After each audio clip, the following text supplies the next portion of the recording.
Friends, welcome back. मी तुमचं आपल्या YouTube चॅनलमध्ये पुन्हा एकदा स्वागत करतो।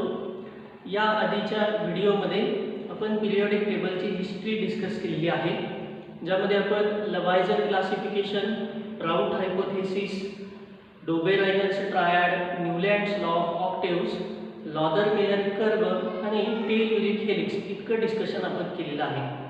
पिरियॉडिक टेबलच्या हिस्ट्रीमधला पुढचा part that is Mendeleev's periodic table.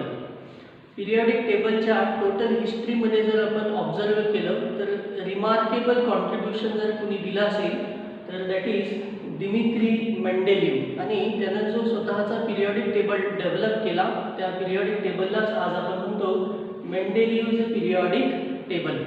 आपल्याला 10वी पासूनच माहित आहे की हा जो मेंडेलिव्हज पिरियॉडिक टेबल आहे तो एका लॉ वरती डिपेंड आहे, ज्या लॉला सुद्धा म्हटलं जातं मेंडेलिव्हज पिरियॉडिक लॉ। हा लॉ काय सांगतो तर the physical as well as chemical properties of element are periodic function of their atomic masses.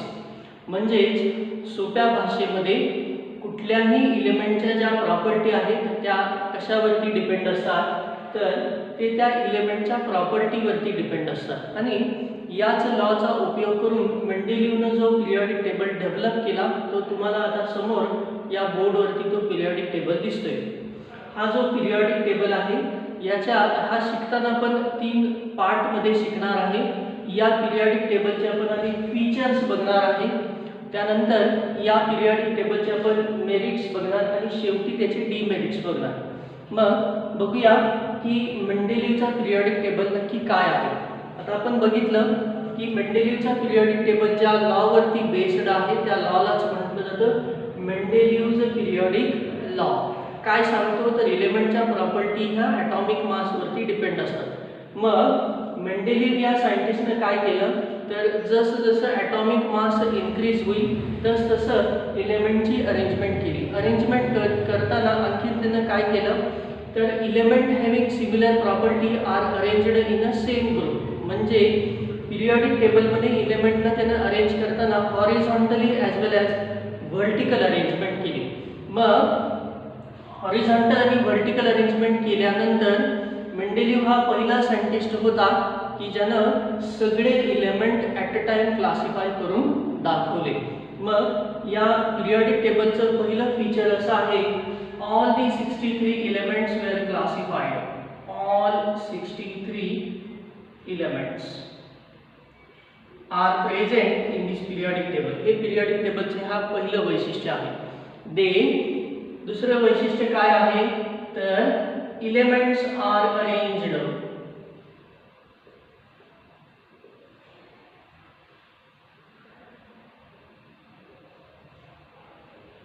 according to masses, simply atomic masses।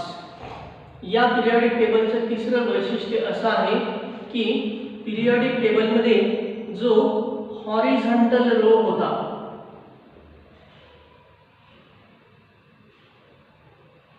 या हॉरिझॉन्टल रोलाच या सायंटिस्टनं नाव दिलं पिरियड। तुम्ही जर नीट मोजले तर पिरियड किती आहेत बघा 1 2 3 4 5 6 आणि 7। म्हणजे मेंडेलिव्हच्या पिरियॉडिक टेबलमध्ये पिरियड किती होते तर 7 होते। त्याच्यानंतर मेंडेलिव्हच्या पिरियॉडिक टेबलमध्ये व्हर्टिकल कॉलम जे होते त्या व्हर्टिकल कॉलमला त्यानं नाव दिलं ग्रुप। तुम्ही जर ऑब्झर्व केलं तर बघा इथे तुम्हाला दिसते 1 2 3 4 5 6 7 आणि 8 असे 8 ग्रुप आणि हा एक 0, म्हणजे टोटल ग्रुप होते 9। पण आपण असं म्हणणार आहे 1 to 8 प्लस 0। तसं का की पुढे आपण मेरिटमध्ये बघूया नक्की तसं का। त्याच्यानंतर या पिरियॉडिक टेबलचं आणखीन वैशिष्ट्य असं होतं की या पिरियॉडिक टेबलमध्ये नोबल गॅसेसला इथे एक ग्रुप दिसतोय तुम्हाला, बरोबर। त्याच्यानंतर या पिरियॉडिक टेबलचं आणखीन एक वेगळं फीचर असं आहे की elements are classified into 2 groups. त्यातल्या एकाला त्याने नाव दिलं ए सबग्रुप आणि दुसऱ्याला नाव दिलं त्यानं बी सबग्रुप। आता ए सबग्रुपमध्ये कुठले इलेमेंट होते तर ए सबग्रुपमध्ये नॉर्मल इलेमेंट होते आणि बी सबग्रुपमध्ये ट्रान्झिशन इलेमेंट्स होते। परत एकदा सांगतो बघा कसं। हा जो सायंटिस्ट आहे मेंडेलिव्ह यानं ग्रुपला आणखीन सब डिवाइड केलं होतं, ज्याला त्यानं म्हटलं होतं सब ग्रुप। म्हणजेच तुम्ही जर हा ग्रुप 1 बघितला तर तुम्हाला इथं एकाच्या ऐवजी 2 इलेमेंट दिसतात। इथं सुद्धा एकाच्या ऐवजी तुम्हाला 2 इलेमेंट दिसतात, इथं सुद्धा एकाच्या ऐवजी 2। म्हणजे जिथं जिथं तुम्हाला एकाच्या ऐवजी 2-2 इलेमेंट दिसतात तिथं मेंडेलिव्हनं असं सांगितलं होतं की हा जो ग्रुप आहे तो 2 सब ग्रुपमध्ये डिवाइड झाला। त्यातला एक ए सब ग्रुप आणि दुसरा बी सब ग्रुप। त्यातला हा जो ए सब ग्रुपमध्ये इलेमेंट आहेत म्हणजे पोटॅशियम, रुबिडियम, सेझियम किंवा इकडे कॅल्शियम, स्ट्रॉन्शियम, बेरियम, या इलेमेंटला या सायंटिस्टने नॉर्मल इलेमेंट्स असं म्हटलं। आणि बाकीचे जे हे इलेमेंट्स आहेत कॉपर, Ag, Au किंवा इकडे झिंक आहे, कॅडमियम आहे, मर्क्युरी आहे, या इलेमेंटला या सायंटिस्टने ट्रान्झिशन इलेमेंट्स असं म्हटलं गेलं। मग हे आहेत फीचर्स ऑफ द मेंडेलिव्हचं पिरियॉडिक टेबल। मी परत एकदा सांगतो बघा, लक्ष द्या। मेंडेलिव्ह या सायंटिस्टने एक लॉ डेव्हलप केला की जो काय सांगतो तर प्रत्येक एलिमेंटच्या प्रॉपर्टी हा त्याच्या ॲटॉमिक मासवरती डिपेंड असतात आणि त्या लॉवरून त्यानं स्वतःचा पिरियॉडिक टेबल डेव्हलप केला। हा पिरियॉडिक टेबल डेव्हलप केल्यानंतर त्याला सगळेच्या सगळे त्यावेळी जे नोन इलेमेंट होते ते त्याला क्लासिफाय करता आले। हे त्याचा पहिला सक्सेस होता। त्याच्यानंतर या पिरियॉडिक टेबलच्या फीचरमध्ये आपल्याला काय सांगता येईल तर ह्या पिरियॉडिक टेबलमध्ये elements are arranged according to their masses with increase in atomic mass. Horizontally जर आपण कन्सिडर केलं तर ॲटॉमिक मास इन्क्रीज होईल अशी अरेंजमेंट होती। त्याच्यानंतर या पिरियॉडिक टेबलचं आणखीन एक वैशिष्ट्य असं होतं की काही ठिकाणी ग्रुपला सब ग्रुपमध्ये सुद्धा डिवाइड केलं होतं ए आणि बी। तसंच आपण आजही बघतो बघा की पिरियॉडिक टेबलमध्ये पिरियड आणि ग्रुप आहेत जे याही पिरियॉडिक टेबलमध्ये होतं। एकूण 7 पिरियड होते आणि एकूण म्हटलं तर या पिरियॉडिक टेबलमध्ये ग्रुप 9 होते, 8 त्यांना ड्रॉ केले होते, 9 नंतर ॲड झाला ज्यात आपण मेरिटमध्ये बोलणार आहे। मग this is about features of the मेंडेलिव्हचं पिरियॉडिक टेबल। आता आपण बघूया की बाबा मेंडेलिव्हच्या पिरियॉडिक टेबलचे मेरिट्स काय आहेत। मेंडेलिव्हच्या पिरियॉडिक टेबलचा पहिला मेरिट असा आहे की ऑल 63 इलेमेंट्स वेअर क्लासिफाईड। त्याच्या वेळी जे इलेमेंट माहीत होते ते सगळे इलेमेंट क्लासिफाय करणारा पहिला सायंटिस्ट म्हणजेच दिमित्री मेंडेलिव्ह। आतापर्यंत कुठलाही सायंटिस्ट सगळे element at a time classify करू शकला नव्हता। हा पहिला त्याचा मेरिट झाला। दुसरा आणि व्हेरी फेमस तुम्ही ऐकलेलं आहे की मेंडेलिव्हनं काही इलेमेंट बद्दल प्रेडिक्शन केलं, म्हणजे बाबा काही इलेमेंट असतील आणि त्यांच्या प्रॉपर्टी अशा असतील हे त्यांना सांगितलं आणि पुढे जाऊन त्या इलेमेंटचा शोध लागला की जे तुम्ही ऐकले 10वीला। एकाला आपण म्हणतो इका बोरॉन, दुसऱ्याला म्हणतो आपण इका सिलिकॉन, इका ॲल्युमिनियम, तिसरा इका सिलिकॉन। मी आता थोडा एक इलेमेंट ॲड करतोय, त्याला आपण म्हणणार आहे इका मॅंगनीज। इका मॅंगनीज। मग बघा इका बोरॉन, इका ॲल्युमिनियम, इका सिलिकॉन, इका मॅंगनीज। मग इका बोरॉन म्हणजेच आजचा स्कँडियम, इका ॲल्युमिनियम म्हणजेच आजचा गॅलियम, इका सिलिकॉन म्हणजेच आजचा जर्मॅनियम आणि इका मॅंगनीज म्हणजेच आजचा टेक्नेटियम। एक इलेमेंट आहे टेक्नेटियम, ज्याचा शोध या सायंटिस्टनं लागेल असं सांगितलं होतं। आता तुम्हाला बघा पिरियॉडिक टेबलमध्ये लाल रंगामध्ये इलेमेंट दिसत आहेत। जे जे इलेमेंट रेड कलरमध्ये आहेत ते इलेमेंट मेंडेलिव्हच्या वेळी डिस्कवर झालेले नव्हते। ते इलेमेंट नंतर डिस्कवर झाले आणि त्या इलेमेंटला मेंडेलिव्हच्या पिरियॉडिक टेबलमध्ये जागा होती। म्हणजेच मेंडेलिव्हनं नोबल गॅसेससाठी गॅप ठेवला होता की जे बरोबर एका जागी सगळे नोबल गॅसेस फिट झाले। तसंच मेंडेलिव्हनं स्कँडियम, गॅलियम, जर्मॅनियम, इथं तुम्हाला दिसतोय टेक्नेटियम, इवन मेंडेलिव्हनं या इलेमेंटबद्दल पण सांगितलं होतं, ज्याला ॲस्टटाईन असं म्हणतात. मग मेंडेलिव्हचा हा एक सक्सेस होता की बाबा मेंडेलिव्हनं ज्या ज्या इलेमेंटबद्दल आपल्याला सांगितलं होतं ते इलेमेंट पुढं डिस्कवर झाले. हे मेंडेलिव्हचं आणखीन एक वैशिष्ट्य आहे. मेंडेलिव्हच्या पिरियॉडिक टेबलमध्ये आणखीन एक महत्त्वाचं वैशिष्ट्य असं आहे की that is correction of doubtful atomic masses. आता correction of doubtful atomic masses म्हणजे काय, तर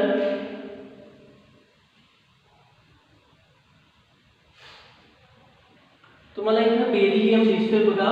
बेरिलियम हा बोरॉनच्या आधी ठेवला गेला आहे, पण ॲटॉमिक मास कसं कॅल्क्युलेट करायचं. मेंडेलिव्हनं असं सांगितलं की atomic mass is equal to equivalent mass into valency. म्हणजे इक्विव्हॅलंट मासला जर तुम्ही व्हॅलन्सीनं मल्टिप्लाय केलं तर तुम्हाला मिळतं ॲटॉमिक मास.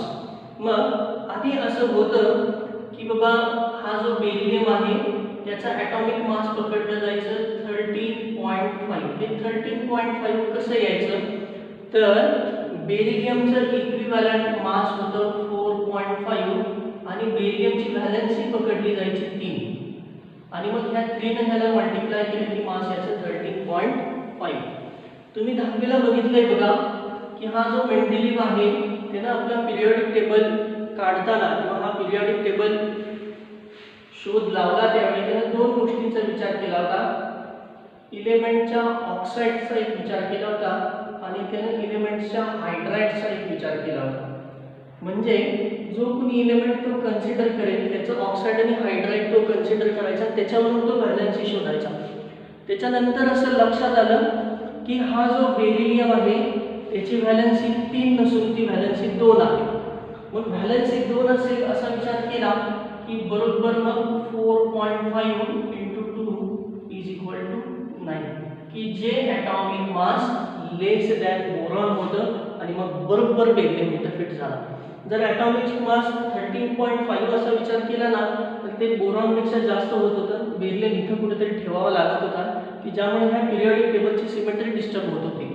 मग ह्या सायंटिस्टनं काय केलं तर ऑक्साईड आणि हायड्राइडचा स्टडी करून व्हॅलन्सी शोधल्या आणि व्हॅलन्सीवरून पुन्हा जे ॲटॉमिक मास चुकीचे आलेले होते ते ॲटॉमिक मास त्यानं बरोबर करेक्ट केले. त्यानं करेक्ट केलेल्या ॲटॉमिक मासचा इलेमेंट मी काही इथं पण लिहितो बघा. त्यानं करेक्ट ॲटॉमिक मासेस पुन्हाचे केले. एक म्हणजे त्याचं त्यानं बेरिलियमचं मास एक करेक्ट केलं. त्याच्यानंतर त्यानं युरॅनियमचं एक मास कन्सिडर केलं होतं, तेही त्यानं बरोबर काढून दाखवलं. त्याच्यानंतर त्यानं इंडियम म्हणून एक सायंटिस्ट आहे, इंडियम असं एक इलेमेंट आहे. त्यानंतर गोल्ड आणि प्लॅटिनम यांचे जे ॲटॉमिक मास मेजरमेंट चुकलेली होती ती त्यानं बरोबर करेक्ट करून दाखवली. हा मेंडेलिव्हचा एक मेरिट आहे. मी मेंडेलिव्हच्या पिरियॉडिक टेबलचे पुन्हा एकदा मेरिट सांगतो बघा.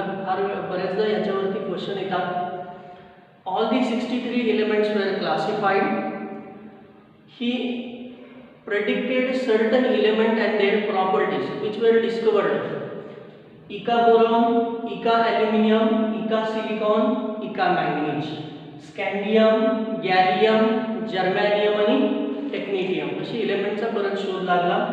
त्याच्यानंतर correction of doubtful atomic masses. काही इलेमेंटचा ॲटॉमिक मास डाउटफुल आहे असं वाटतच होतं ऑलरेडी बघितल्या ते त्यानं बरोबर ऑक्साईड आणि हायड्राइड कन्सिडर करून व्हॅलन्सी शोधली आणि व्हॅलन्सीवरून ते बरोबर त्यानं कॅल्क्युलेट करून दाखवलं की जे बरोबर पिरियॉडिक टेबलमध्ये फिट झालं. हा झाला मेंडेलिव्हचा सगळा मेरिट. आता मेंडेलिव्हच्या पिरियॉडिक टेबलचे डीमेरिट पण होते. त्यातला पहिला डीमेरिट मी ऑलरेडी इथं मेन्शन केलेला आहे. It is anomalous pair of elements. आता ॲनामॉलस पेअर ऑफ एलिमेंट्स म्हणजे काय, तर तुम्हाला इथं आर्गॉन आणि पोटॅशियम दिसतोय. मग मेंडेलिव्हच्या लॉनुसार जर विचार केला ना तर पोटॅशियमचं मास आर्गॉनपेक्षा जास्त आहे असा त्याचा अर्थ होतो. इथं तुम्हाला टेल्युरियम आणि आयोडीन दिसतो. इथे तसंच आहे की आयोडीनचं मास टेल्युरियमपेक्षा जास्त आहे असं पिरियॉडिक टेबलवरून वाटतंय, पण ॲक्च्युली ज्यावेळी कॅल्क्युलेट करून बघितलं गेलं त्यावेळी इथं तुम्हाला दिसतंय मी लिहिलेलं की पोटॅशियमचं 39.1 आहे आणि आर्गॉनचं 39.9 आहे. म्हणजे काय पाहिजे होतं ॲक्च्युली, पोटॅशियम इथं पाहिजे होता आणि आर्गॉन इथं पाहिजे होता. सेम विथ टेलिरियम आणि आयोडीन. टेलिरियम इथं पाहिजे होतं आणि आयोडीन इथं पाहिजे होतं. अजून मी 2 एनामोलस पेअर इथं कन्सिडर केले, कोबाल्ट निकेल. इथंही तोच विषय आहे, हा इथं पाहिजे, हा इथं पाहिजे. आणि लास्टचा थोरियम आणि प्रोटोॲक्टिनियम, इथंही तोच विषय. आता कॉम्पिटिटिव्ह एक्झामला काय करतात, तर ह्यातला एनामोलस पेअर देतात 1 आणि 3 देत नाहीत. मग कुठला आहे ते शोधा म्हणतात, मास सुद्धा देत नाहीत. किंवा 3 देतील आणि 1 देणार, म्हणजे एक असा एनामोलस पेअर देतील तो ॲक्च्युली नाही. मग ते विचारतात की बाबा यातला एनामोलस पेअर कुठला आहे किंवा कुठला नाही. याच्यावरती आतापर्यंत जास्त वेळा प्रश्न आलेला आहे. That is anomalous pair of element. दुसरं मेंडेलिव्हच्या पिरियॉडिक टेबलचं दुसरं लिमिटेशन होतं, that is position of isotope. तुम्ही शिकलाय बघा 10वीला की आयसोटोप म्हटले की डिफरंट मास, म्हणजे थोडक्यात हायड्रोजनचे 3 आयसोटोप आहेत, H1, H2, H3. मग ॲटॉमिक मासनुसार जर मी अरेंजमेंट केली तर एकट्या हायड्रोजनलाच 3 कॉलम लागतील. मग हायड्रोजनला देताना त्याने एकच कॉलम दिला होता. म्हणजे पोझिशन ऑफ आयसोटोप याच्याबद्दल हा एक सायंटिस्ट क्लिअर कट एक्सप्लेनेशन देऊ शकला नाही. ही या सायंटिस्टचं दुसरं लिमिटेशन. तिसरं या मेंडेलिव्हचं लिमिटेशन असं आहे की पोझिशन ऑफ हायड्रोजन. आता आपण जर कन्सिडर केलं हायड्रोजनची पोझिशन, तर तुम्हाला आता तरी मेंडेलिव्हच्या पिरियॉडिक टेबलमध्ये दिसते की हायड्रोजन फर्स्ट ग्रुपचा मेंबर आहे. इथं दिसतंय बघा.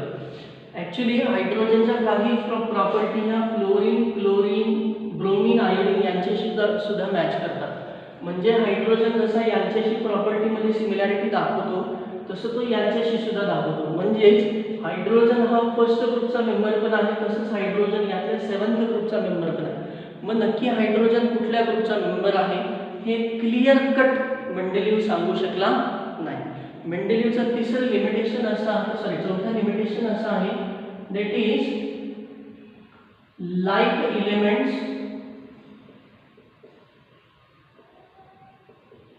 Wear placed separately. Like elements were placed separately म्हणजे काय, इलेमेंटच्या प्रॉपर्टी एकसारख्या आहेत, म्हणजे त्यांना एकत्रित ठेवायला पाहिजे होतं. इलेमेंटच्या प्रॉपर्टी एकसारख्या असून पण त्यांना एकत्रित ठेवलं नाही.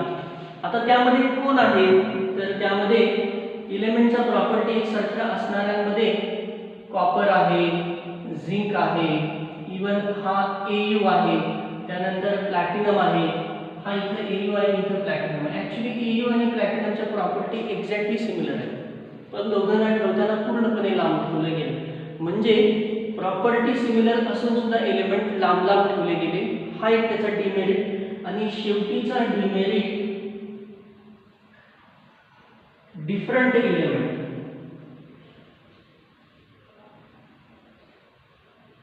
We are placed together. आता different element we are placed together म्हणजे काय, तर इलेमेंटच्या प्रॉपर्टी एकमेकांपासून पूर्णपणे वेगळ्या पण ठेवताना मात्र एकत्रित ठेवली गेली. असे एलिमेंट कोण आहेत बघा, तर लिथियम, सोडियम, पोटॅशियम, रुबिडियम आणि सिलिशियम यांच्या प्रॉपर्टी एकसारख्या आहेत, पण कॉपर, Ag आणि Au यांच्या प्रॉपर्टी त्यांच्यापेक्षा वेगळ्या आहेत. प्रॉपर्टी वेगळ्या आहेत म्हणजे काय, तर लिथियम, सोडियम, पोटॅशियम, रुबिडियम आणि सिलिशियम हे हायली रिएक्टिव्ह मेटल आहेत, तर कॉपर, Ag आणि Au हे लेस रिएक्टिव्ह मेटल आहेत. मग हायली रिएक्टिव्ह अल्कली मेटल बरोबर लेस रिएक्टिव्ह ट्रान्झिशन मेटल त्यांना ठेवले होते. म्हणजेच प्रॉपर्टी एकसारख्या नसून सुद्धा त्यांना एकत्रित ठेवलं होतं. दिस इज अबाउट मेंडेलिव्हचं पिरियॉडिक टेबल.